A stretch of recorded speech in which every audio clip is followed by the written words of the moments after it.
पाकिस्तान में पैदा नहीं होंगे और पाकिस्तान वैसा मुल्क साबित नहीं होगा जैसे आज मिस्र में हो रहा है। तो मैं वो सवाल लेकर आम आदमी के पास पहुंचा ताकि इनसे पूछे कि क्या पाकिस्तान के हालात मिस्र और ट्यूनिस से बेहतर हैं। यहाँ पे हमारे साथ एक खातून खड़ी हैं, बुजुर्ग खातून हैं, इनसे मैं पूछूंगा कि पाकिस्तान के हालात कैसे हैं। आप मुतमईन हैं पाकिस्तान के हालात से? भाई मरने को जी चाहता है मगर मौत अपने इख्तियार में नहीं है। बस इतना ये मुझे बताएं कौन सी चीज ऐसी है जो हम खा सकें या इस्तेमाल कर सकें, क्या कुछ खत्म करें, पहले मुझे ये बता दें। बच्चों की तालीम जहाँ बच्चे जरूरी हैं वहाँ पढ़ाना भी जरूरी है, खाना पीना भी जरूरी है। कम तो हो सकती है, खत्म तो नहीं हो सकती। अब तो खत्म ऐसा लग रहा है जैसे खत्म करनी पड़ेगी। आप क्या करती हैं?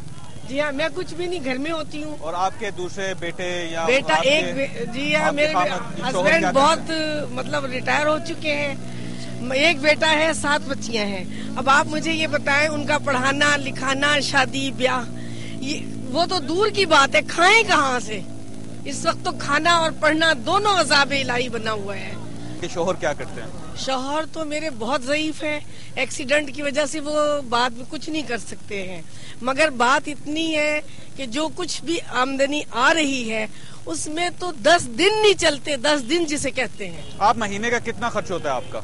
जी महीने का आपका खर्च कितना होता है? बस क्या पूछते हो बेटा, क्या खर्च होता है।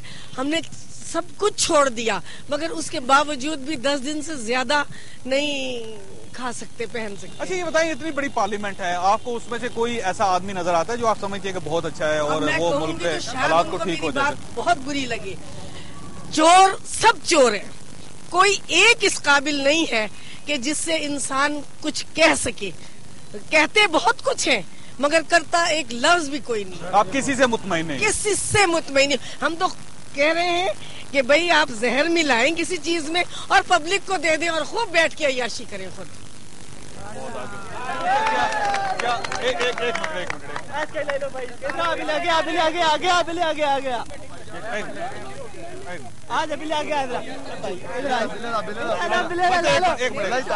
आप क्या करते हैं जी? मैं दुकानदार हूँ और मैं इंतहाई तंग हूँ इस वक्त, बिल्कुल कारोबार नहीं है।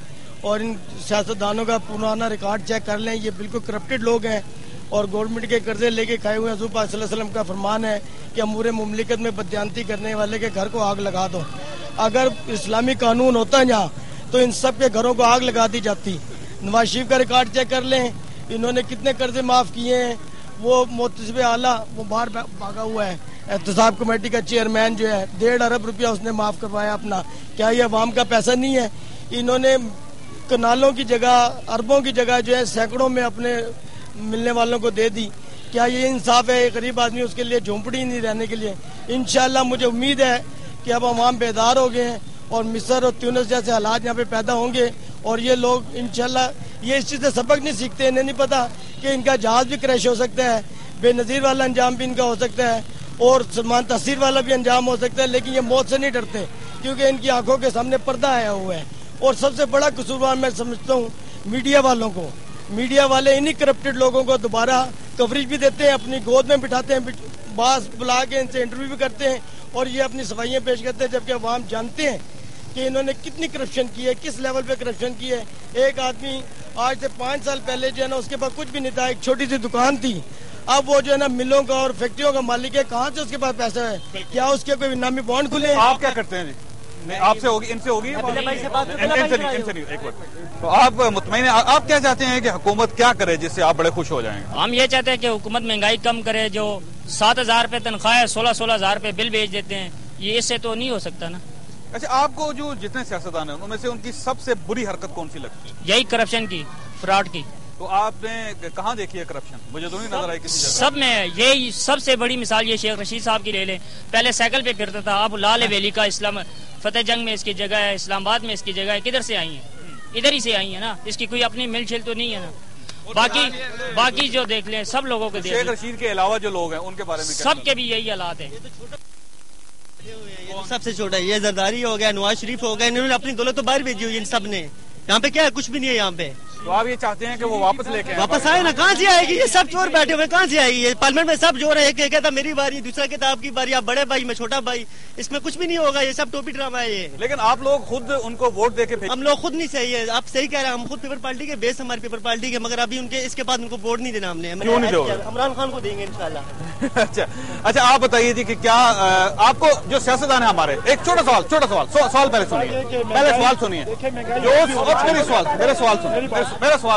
دیکھیں میری بات سنیں، مہنگائی ہوگی ہماری حکومت مضبوط ہوگی، جتنی بھی ٹیکس لگیں گے ہماری حکومت مضبوط ہوگی، ہم باہر سے مانگنا چھوڑ دیں گے۔ آپ کیا کرتے ہو؟ میں اسٹوڈنٹ ہوں۔ کیا کہاں پہ پڑھتے ہو؟ میں گورنمنٹ کالج میں پڑھتا ہوں۔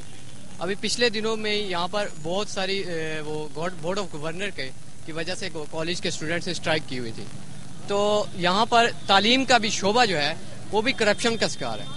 اب معاشی بدحالی نے ہر شعبے کو پزل کر کے رکھ دیا ہے، جتنے بھی کرپٹ لوگ ہیں وہ ان اداروں میں گھسے ہوئے ہیں۔ اچھا آپ کو سیاستدانوں کی کون سی حرکت بری لگتی ہے، سب سے زیادہ بری لگتی ہے؟ سیاستدانوں کی یہ حرکت کہ وہ سب سے پہلے جو دعوے کرتے ہیں، لوگوں کو بہکاتے ہیں، اپنی باتوں میں لے کے آتے ہیں، ان سے ووٹ لے کر تو پھر فرار ہو جاتے ہیں، واپس ان کا کوئی پتہ نہیں چلتا۔